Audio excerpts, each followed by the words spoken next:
آج انشاءاللہ ہمارے اس مہینے مبارک مہینے کا پہلا درس سورہ مریم ابتدا سے، صفحہ نمبر ہے 305، صفحہ نمبر ہے 305۔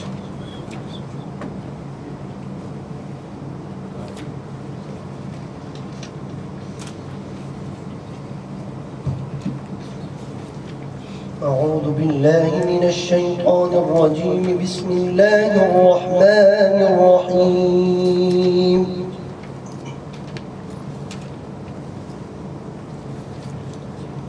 كافها يا عين صاد ذكر رحمة ربك عبده زكريا إذ نادى ربه نداء خفيا قال رب إني وهن العظم مني واشتعل الرأس شيبا ولم أكن بدعائك رب شقيا وإني خفت الموالي من ورائي وكانت امرأتي عاقرا فهب لي من لدنك وليا يرثني ويرث من آل يعقوب واجعله رب رضيا يا زكريا إنا نبشرك بغلام اسمه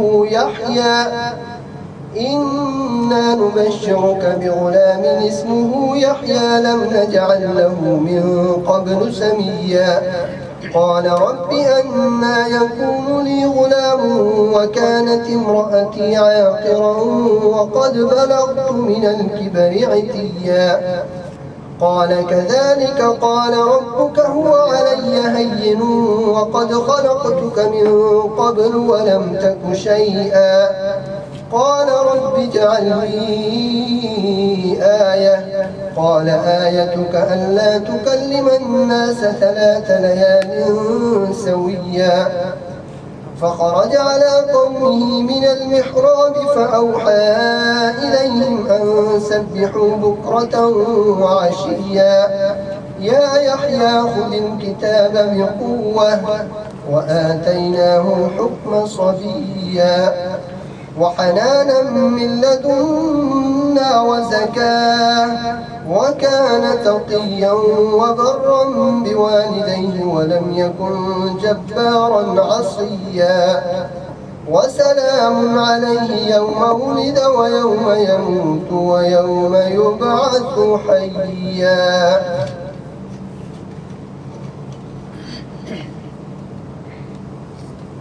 پناہ مانگتا ہوں میں اللہ کی شیطان مردود سے، اللہ کے نام سے جو بڑا مہربان نہایت رحم والا ہے۔ کاف ہا یا عین صاد، ذکر ہے اس رحمت کا جو تیرے رب نے اپنے بندے زکریا پر کی تھی جبکہ اس نے اپنے رب کو چپکے چپکے پکارا۔ اس نے عرض کیا اے پروردگار میری ہڈیاں تک گھل گئی ہیں اور سر بڑھاپے سے بڑک اٹھا ہے۔ اے پروردگار میں کبھی تجھ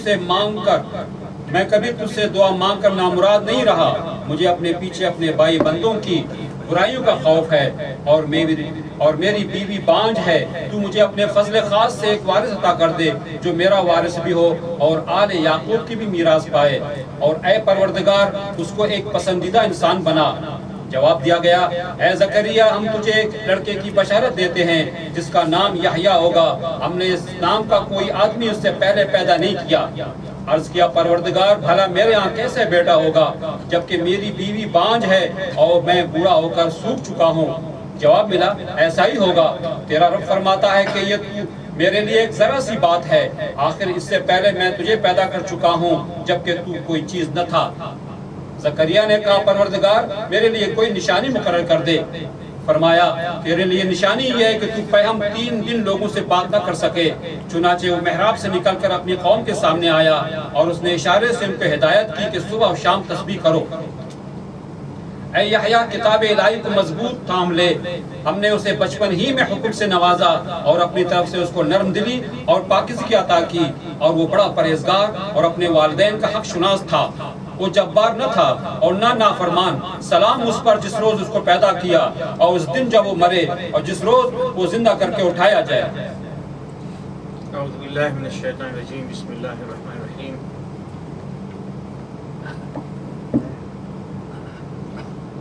الحمدللہ رب العالمین، والصلاة والسلام علی سید الانبیاء واشرف المرسلین وعلی آلہ وصحبہ اجمعین، اما بعد۔ محترم بزرگوں، بھائیوں اور عزیز دوستو، میں آپ تمام حضرات کا استقبال کرتا ہوں اس مبارک جگہ پر، مبارک مہینے میں، اور مبارک مہینے کی پہلی رات، جبکہ ہم دورہ تفسیر قرآن کریم کا آغاز کر رہے ہیں۔ یہ اللہ سبحانہ وتعالیٰ کا بڑا فضل و کرم ہے کہ اس نے ہمیں ایک مرتبہ پھر اس مبارک مہینے کا موقع عنایت فرمایا، اور پھر اس سے بڑا کرم یہ ہے کہ اس نے ہمیں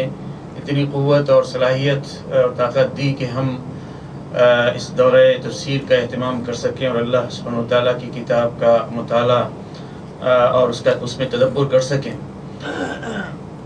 اس تمام نعمت کے لیے اللہ سبحانہ وتعالیٰ کا لاکھ لاکھ شکر اور اس کی تعریف ہے۔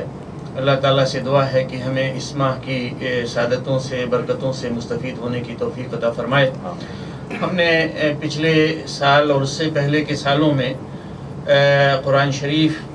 کا مطالعہ شروع سے کیا ہے، اور کئی بار ہم نے کوشش کی کہ اسے ختم کیا جائے، لیکن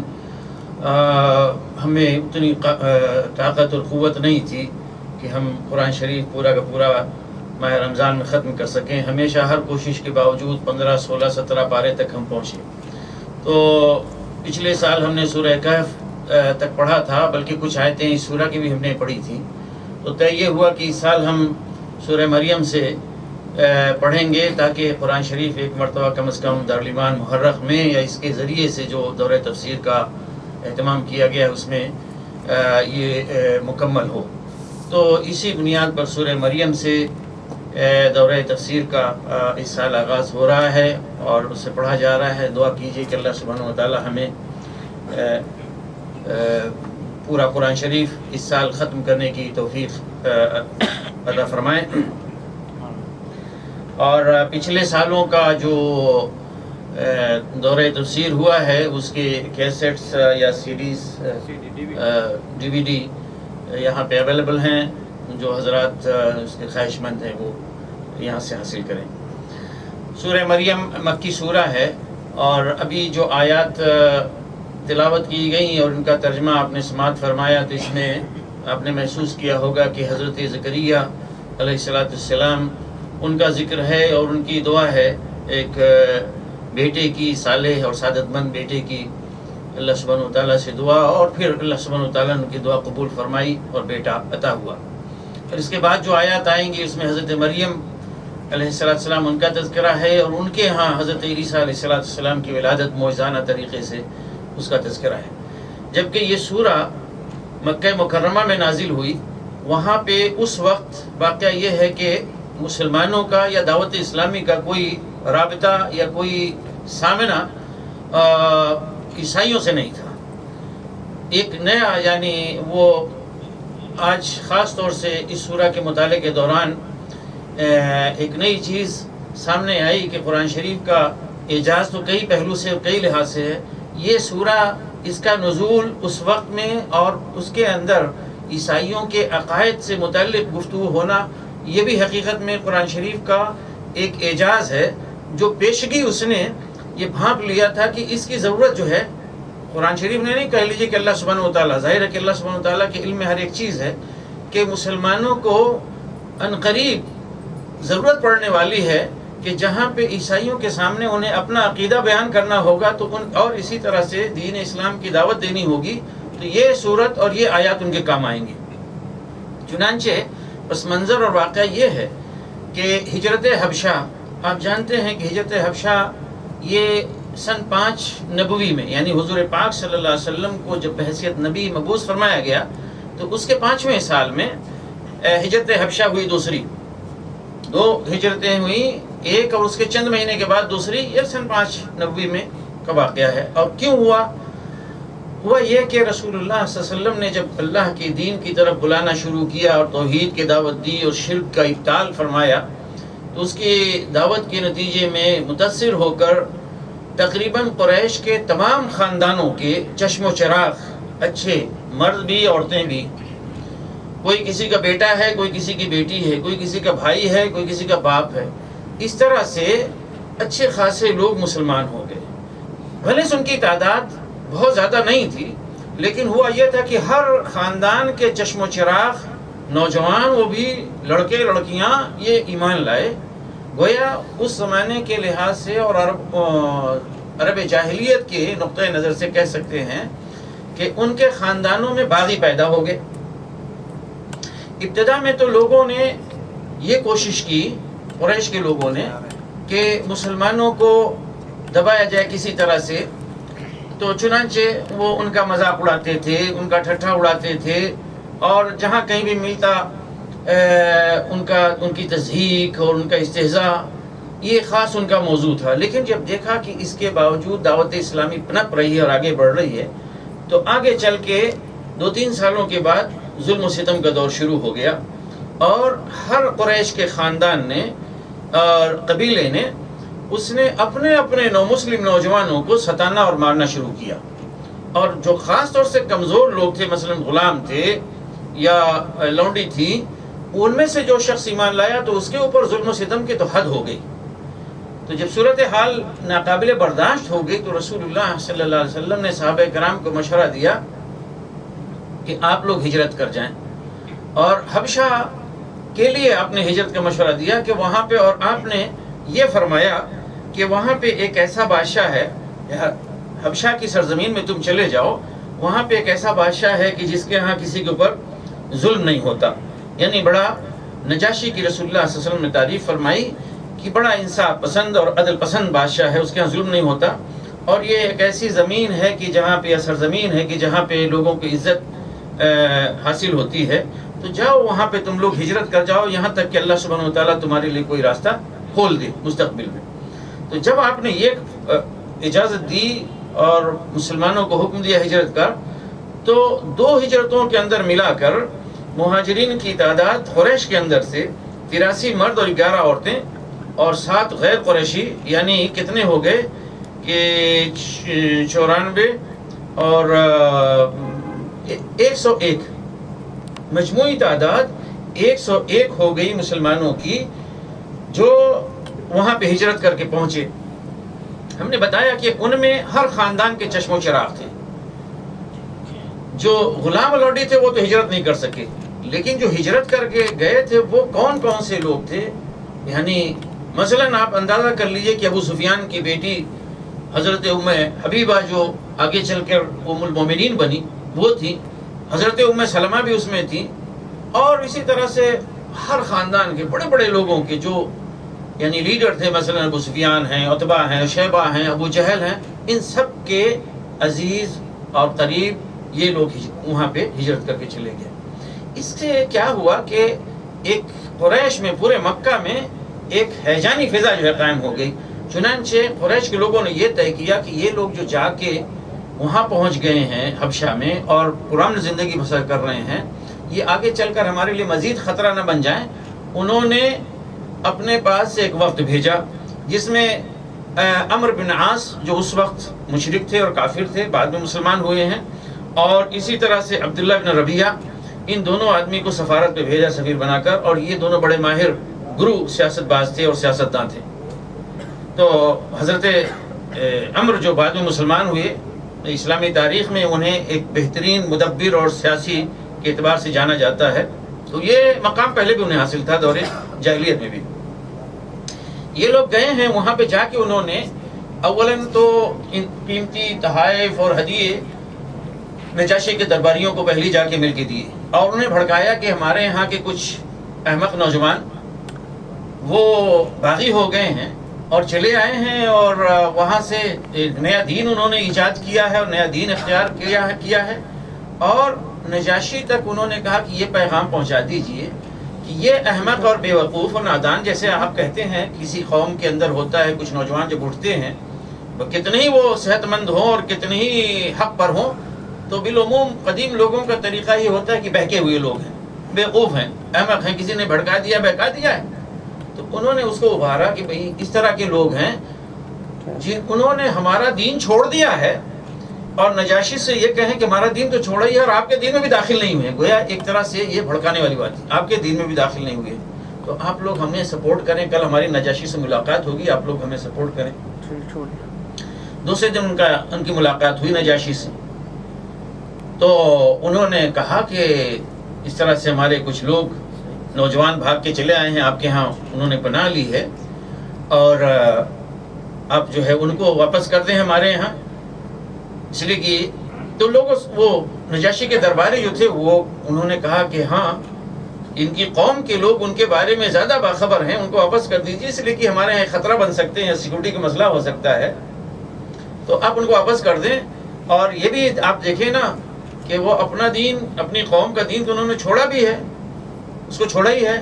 ہمارے دین میں بھی داخل نہیں ہوئے. تو نجاشی نے ان سے کہا کہ بھئی یہ کیا ہے، کون سا دین تمہارا ہے کہ تم نے اپنے آباء و اجداد کے دین کو چھوڑا، میرا دین بھی تم نے اختیار نہیں کیا، دنیا کے جو ادیان ہیں ان میں سے بھی کوئی دین تم نے نہیں اپنایا، سنا ہے بالکل نہیں کوئی چیز تمہارے پاس ہے، تو کیا ہے؟ تو حضرت جعفر ابن ابی طالب رضی اللہ تعالیٰ عنہ وہ مسلمانوں کے وہاں پہ مہاجرین کے لیڈر تھے، سردار تھے، انہوں نے وہاں پہ تقریر کی برجستہ، جس میں انہوں نے دور جاہلیت میں قریش کی کیا حالت تھی وہ سارا اس کا بگاڑ اور فساد جو ہے بیان کیا. اس کے بعد رسول اللہ صلی اللہ علیہ وسلم کی بعثت کا تذکرہ کیا، آپ کس چیز کی تعلیم دیتے ہیں اس کا ذکر کیا، اور پھر یہ ہے کہ ہم اس پر ایمان لائے تو اس کے نتیجے میں ہماری قوم، ہمارے گھر کے لوگ، ہمارے اپنے لوگ کیسے ہمارے دشمن ہو گئے. تو وہ سن کے ان کی گفتگو نجاشی بہت متاثر ہوا. اس نے کہا کہ بھئی تم کہہ رہے ہو کہ یہ نبی ہیں اور ان کے اوپر اللہ کی طرف سے وحی آتی ہے، ان کے اوپر اللہ کا کلام نازل ہوا ہے، تو کچھ ذرا نمونہ مجھے بھی تو پڑھ کے سناؤ، بتاؤ کیا یعنی تمہارے نبی پر اللہ کا کون سا کلام نازل ہوا ہے. تو حضرت جعفر رضی اللہ تعالیٰ عنہ نے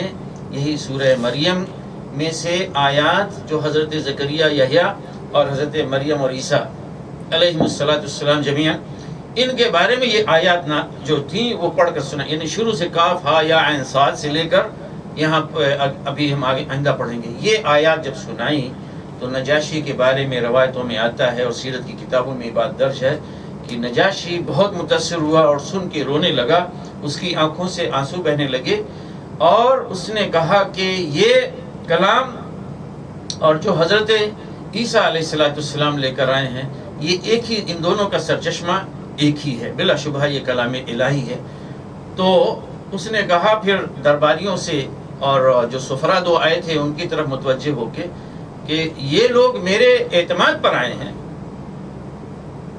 کہ ان کے اوپر یہاں پہ ظلم نہیں ہوگا، تو میں خدا کی قسم ان کو واپس نہیں کر سکتا، یہ ایسا نہیں ہو سکتا، میں نہیں واپس کروں گا. مجلس ختم ہو گئی. دوسرے دن عمرو بن عاص انہوں نے جا کے درباریوں کو بھڑکایا کہ بھئی یہ تو ٹھیک ہے لیکن ان لوگوں سے ذرا پوچھئے کہ حضرت عیسیٰ کے بارے میں جو آپ کا دین ہے اور آپ کے نبی ہیں ان کے بارے میں ان کے کیا خیالات ہیں. تو دیکھیں اس سورہ کے حقیقت میں یہی لب لباب ہے. کیا اس سے یہ بات سامنے آتی ہے کہ جب ان سے سوال کیا گیا اس کی بنیاد پر، دوسرے دن بلایا گیا، نجاشی نے بلایا کہ بھئی تمہارا عیسیٰ کے بارے میں کیا خیال ہے، تو حضرت جعفر رضی اللہ تعالیٰ عنہ کہتے ہیں کہ وہ عبد اللہ ورسولہ وروحہ وکلمتہ القاہا الی مریم العذراء البتول. حضرت عیسیٰ کے بارے میں پوچھا کہ بھئی عیسیٰ کے بارے میں تم کیا کہتے ہو، تو انہوں نے کہا کہ وہ اللہ کے بندے ہیں، اللہ کے رسول ہیں، اس کی روح ہے، اس کا کلمہ ہے، وہ کلمہ کہ جسے اللہ نے کنواری مریم کی طرف ڈالا، یعنی کنواری مریم سے بے باپ کے محض اللہ کے کلمہ یعنی اللہ کے آرڈر سے وہ پیدا ہوئی، معجزانہ طور پہ ان کی پیدائش ہوئی ہے. تو انہوں نے کہا کہ بالکل عیسیٰ اس سے زیادہ ایک تنکے کے برابر بھی اس سے زیادہ نہیں ہے، بالکل ایگزیکٹلی یہی بات ہے. اور اس کے بعد انہوں نے واپس کر دیا کہ اب ان کے بارے میں کوئی گفتگو نہ کرے، چلے جائیں۔ تو یہاں پہ آپ دیکھیں، جو میں کہہ رہا تھا، جو اصل جو اس سورہ کا تھیم ہے حقیقت میں، جو یہاں پہ اور اس زمانے میں دیا گیا، وہ یہ کہ مسلمان خواہ کہیں پہ بھی ہوں، اپنے عقیدے پہ کبھی وہ کمپرومائز نہیں کریں گے،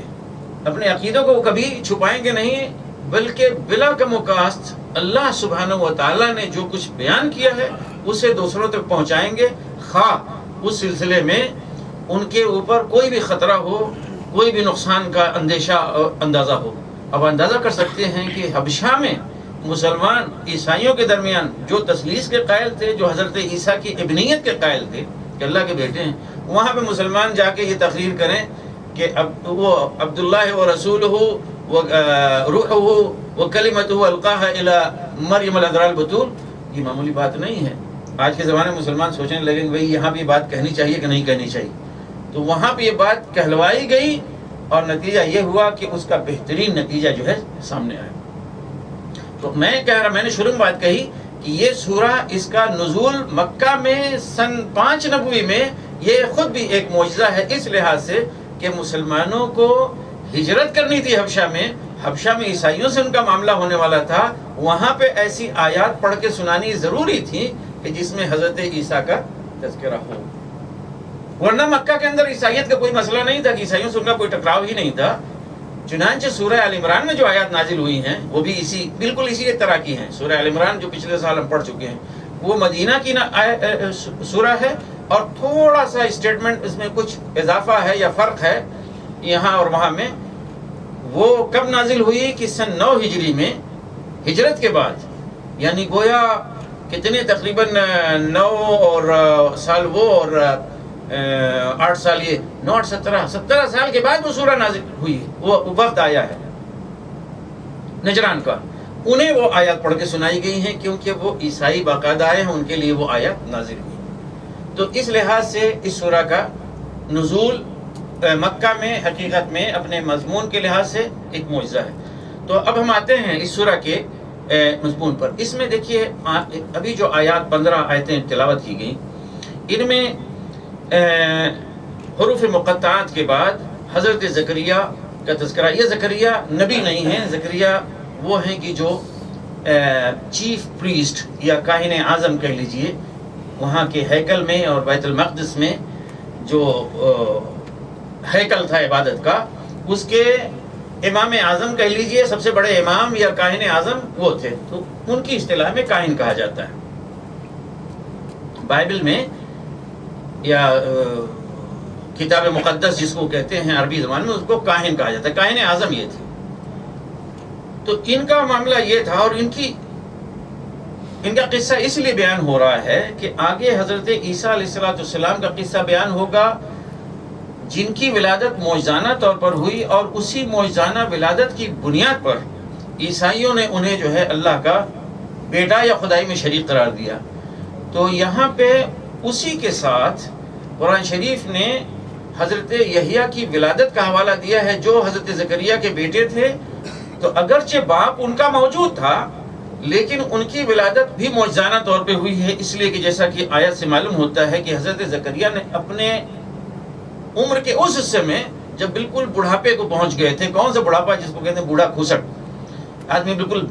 یعنی بے مقصد اور بانچ ہو جائے، تو اس وقت انہوں نے جا کے کہا، ان کے الفاظ یہ ہیں کہ قال رب انی وہن العظم منی، میری ہڈیاں کمزور ہو چکی ہیں، یعنی ہڈیاں گھل چکی ہیں، یعنی آدمی اتنا کمزور ہو جائے، اتنا بوڑھا ہو جائے۔ واشتعل الراس شیبا، اور سر جو ہے بھڑک اٹھا ہے، اس کا مطلب کیا ہے؟ بالکل سفید ہو گیا، ایک بال بھی جو ہے کیا ہے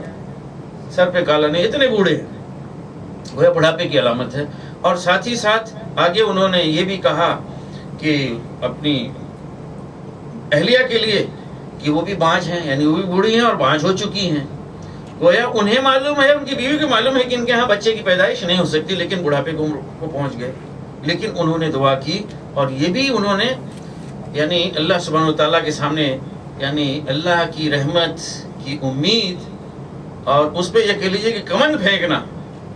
کہ پروردگار تجھ سے دعا مانگ کے کبھی میں کیا ہے مایوس نہیں رہا، تجھ سے میں نے دعا مانگی ہے تو کبھی کیا ہے مایوس نہیں ہوا، دعا مانگی ہے تو تو نے قبول کی۔ اور مقصد یہ نہیں بتلایا کہ کوئی مجھے اس کا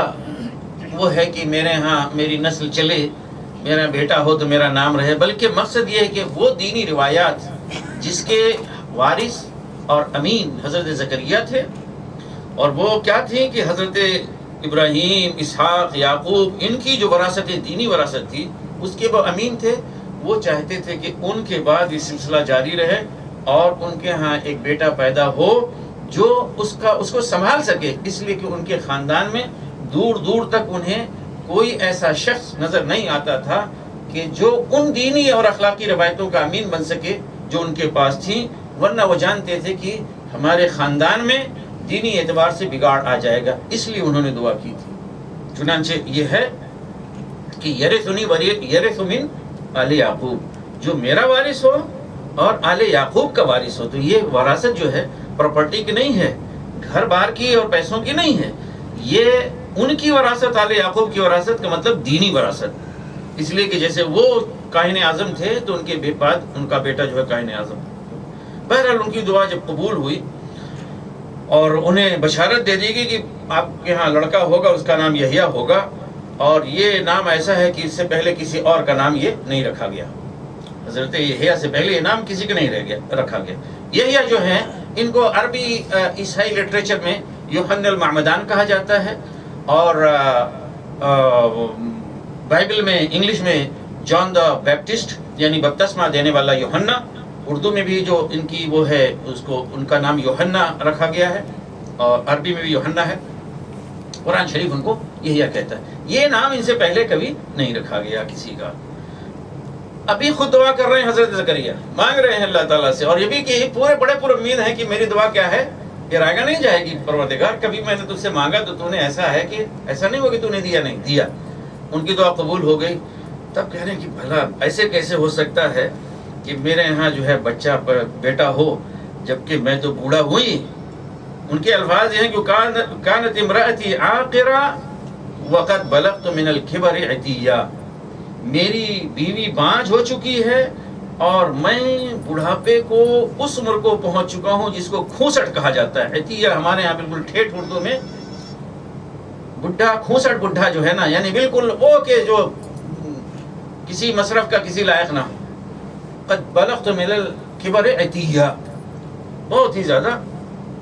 بوڑھا. تو انہیں پیغام ملا کہ یہ بات اللہ کے لیے، اللہ تعالیٰ نے فرمایا کہ میرے لیے بہت ہی آسان ہے. قال ربک هو علی ہین، فرشتوں نے کہا کہ تمہارا رب کہتا ہے کہ میرے لیے بالکل آسان ہے. اے زکریا سن لو کہ قد خلقتک من قبل ولم تک شیئا، اس سے پہلے، یحییٰ سے پہلے میں نے تم کو پیدا کیا. کہاں سے پیدا کیا؟ جبکہ تو کچھ بھی نہیں تھا. میں تجھے عدم سے جو ہے وجود دے چکا ہوں، تو پھر دوسرے کسی کو پیدا کرنا، میں پیدا کرنا چاہوں تو تجھے اس پہ حیرانی اور تعجب کیوں ہے؟ پھر بھی انہیں کہا کہ پروردگار ذرا میرے لیے کوئی نشانی متعین کر دے. تو اللہ تعالیٰ نے کہا ٹھیک ہے، 3 دن تک آپ بات ہی نہیں کر سکیں گے، رات اور دن، بس اشارے سے لوگوں سے بات کیجیے. تو آپ بات نہیں کر سکیں گے، عبادت کیجیے، اور کوئی آپ سے بات کرے تو اشارہ کیجیے. لیکن بہرحال بائبل میں کہا جاتا ہے گونگے ہو گئے اور زندگی بھر گونگے رہے، بالکل جھوٹ ہے. قرآن شریف اور بائبل کے یہ فرق جو ہے نا، یہ موقع نہیں کہ ہر جگہ ہم بیان کریں گے، لیکن کبھی کبھی میں اشارہ کروں گا، اس لیے کہ مستشرقین اور عیسائی مشنری وہ حقیقت میں خاص طور سے جو عیسائیت اور یہودیت سے متعلق جو تاریخی واقعات اور خاص طور سے اشخاص، لوگوں کے نام آئے ہیں، ان کے سلسلے میں بہت اختلاف پایا جاتا ہے. لیکن مشنری جو ہے بڑے ڈٹائی کے ساتھ کہہ دیتے ہیں. نمبر 1 تو یہ دعویٰ کرتے ہیں کہ قرآن شریف نے سب کچھ وہاں سے لیا ہے. نمبر 2 پھر وہ کہتے ہیں کہ قرآن شریف نے یہاں پہ جھوٹ بولا ہے. نمبر 3 یہ کہتے ہیں کہ قرآن شریف کا یہ اسٹیٹمنٹ جو ہے غلط ہے، تاریخی اعتبار سے غلط ہے.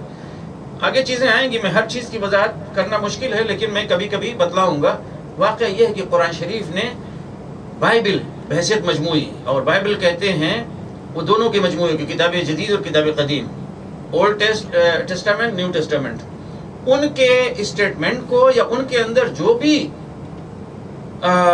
تحریف، بگاڑ، مسخ، یہ سب کچھ ہوا ہے، قرآن شریف اس سے ہٹ کر صحیح تاریخی واقعات جتنے بیان کرتا ہے، صحیح تاریخی واقعات اور افراد کے صحیح نام بیان کرتا ہے. مثال کے طور پر آگے چل کے ہم سامری اگلی صورت میں آئے گا تو سامری کے بارے میں قرآن شریف کے سلسلے کے اوپر اورینٹلسٹ علماء استشراق اور عیسائی مشنری الزام لگاتے ہیں کہ یہ سامری کا کوئی وجود نہیں ہے. قرآن شریف ایسے ہی غلط ایک نام بیان کر رہا ہے. تو یہ یعنی ان کی ڈھٹائی ہے. قرآن شریف ان کی کتاب سے کچھ بھی نہیں لیتا، لیکن اگر کچھ انبیاء کے نام یہاں وہاں ہیں تو وہ حقیقت ہے. قرآن شریف تو بدل نہیں دے گا. اگر کچھ واقعات آپ کے ہاں درست رہ گئے ہیں تو یہ اس کا مطلب یہ نہیں کہ قرآن شریف نے وہاں سے لیا ہے، بلکہ یہ اللہ سبحانہ و تعالیٰ نے براہ راست وحی کی جس طرح سے اس نے پہلے وحی نازل کی تھی. خیر، تو یہ جو ہے حضرت زکریا اس طرح سے ان کے ہاں بیٹا پیدا ہوا جس کا نام یحییٰ رکھا گیا. تو یحییٰ کی ولادت جب ہوئی اور پھر وہ بڑے ہوئے، اللہ سبحانہ و تعالیٰ نے انہیں منصب نبوت پہ سرفراز کیا. تو یحییٰ کو خطاب کر کے اللہ تعالیٰ نے فرمایا کہ یا یحییٰ خذ الکتاب بقوہ، اے یحییٰ کتاب کو مضبوطی کے ساتھ تھامو. کتاب کو تھامنے کا مطلب یہ ہے کہ ان سے پہلے تورات موجود تھی، اس تورات کو مضبوطی کے ساتھ تھامو. کوئی کسی بھی کتاب کو جب کہا جاتا ہے مضبوطی کے ساتھ تھامو تو اس کا مطلب یہ ہوتا ہے کہ اس کو سمجھو، اس کو پڑھو اور اس پہ عمل پیرا ہو. اور ان کے بارے میں فرمایا کہ وَآتَيْنَاهُ الْحُكْمَ صَبِيًّا، ہم نے بچپن ہی میں انہیں دانائی، قوت فیصلہ عطا کی تھی. حکم کا مطلب ہوتا ہے اجتہاد، تفقہ فی الدین، بصیرت، دینی بصیرت. اللہ سبحانہ وتعالیٰ کہتے ہیں کہ یحییٰ کو یہ صلاحیت ہم نے بچپن ہی میں عطا کی تھی. اور ان کے جو اوصاف بیان کیے گئے ہیں اور یہ اوصاف تقریباً بائبل میں اور یہاں پہ ملتے جلتے ہیں، وَحَنَانًا مِن لَدُنَّا وَزَكَاةً، پاکیزگی اور اپنی طرف سے خاص نرمی. حنان بولتے ہیں شفقت کو اور ممتا کو، اور یہ لفظ بلکہ استعمال ہوتا ہے ماں کی ممتا جو ہے نا اس کے لیے، نرمی اور محبت، شفقت. تو گویا حضرت یحییٰ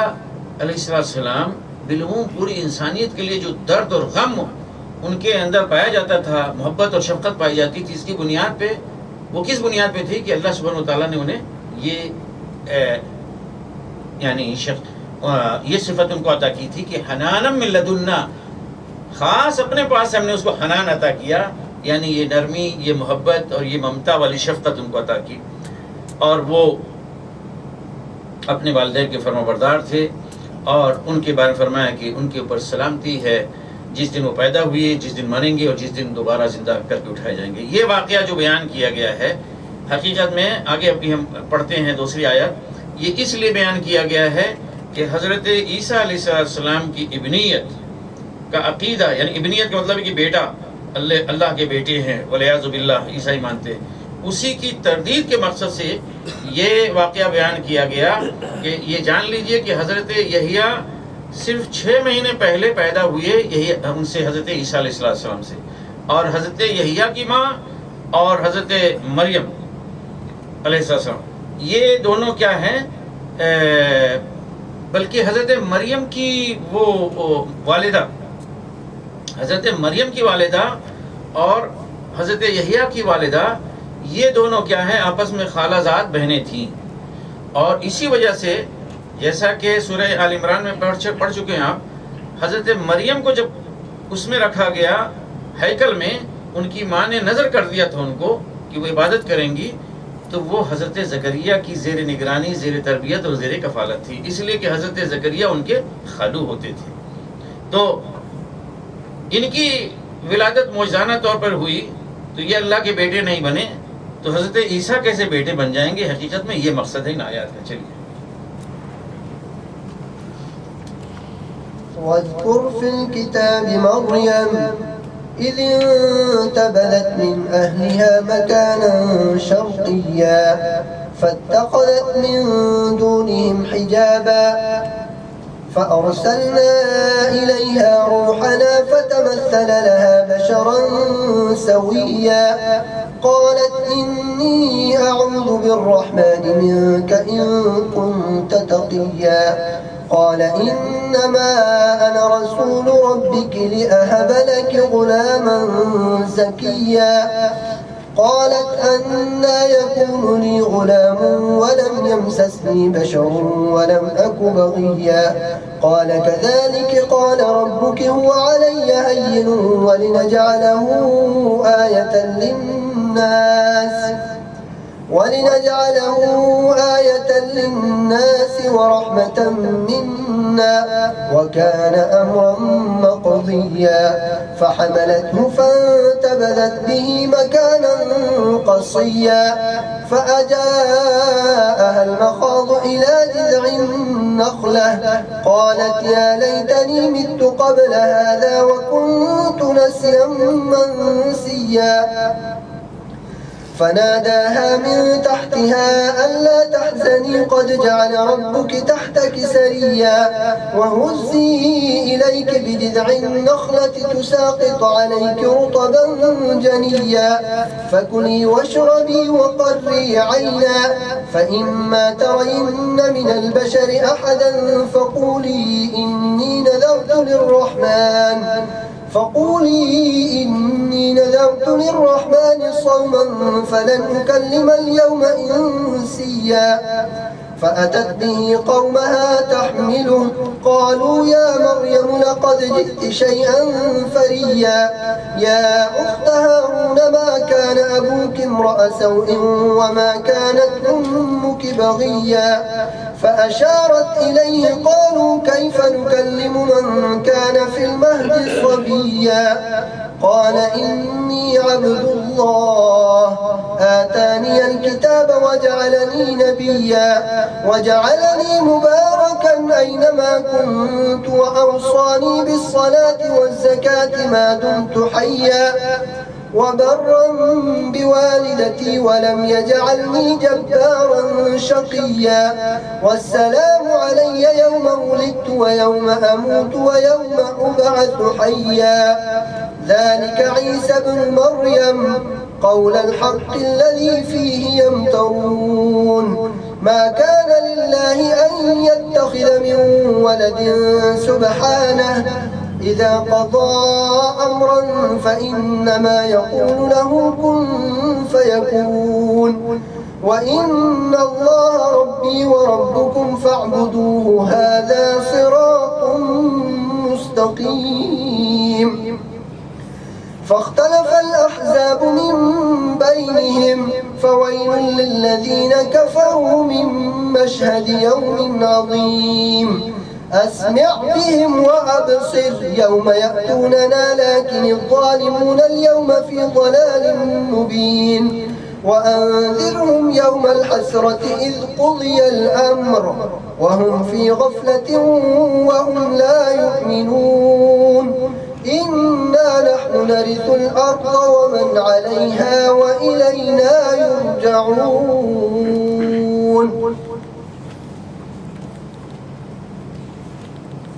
اور اے محمد اس کتاب میں مریم کا حال بیان کرو